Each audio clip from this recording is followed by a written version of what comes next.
Rohri तालका civil अस्पताल वॾे हादसे खां बची वई। अस्पताल अमले लापरवाही जो मुज़ाहिरो कंदे हलंदड़ ओपीडी दौरान कचरे खे बाहि ॾिनी।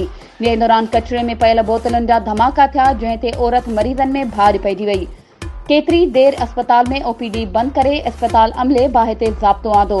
इन सिलसिले में रोहिड़ी तालके अस्पताल अंदर कायम औरतुनि वारी तौलीदी सेंटर पोयां हलंदड़ ओपीडी दौरान समय औरत मरीज़नि जी मौजूदगी में अस्पताल अमले पंहिंजी नाअहली लिकाइण लाइ सेंटर पोयां दवाउनि जी बोतलुनि खे बाहि ॾेई साड़ण जी कोशिश कई।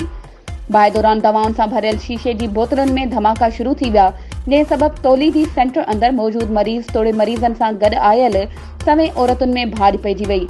तौलीदी सेंटर पोयां लॻियल बाहि जो मरीज़ औरतुनि जी शिकायत ते अस्पताल अमले बाहि ते ज़ाब्तो आंदो। इन ॾस में ज़रियनि वटां मिलियल ॼाण मूजिबि तौलीदी सेंटर में लॻियल एयर कंडीशन जे आउटरनि भरिसां बाहि लॻण सबबि सॼी अस्पताल खे बाहि वकोड़े वञी हा।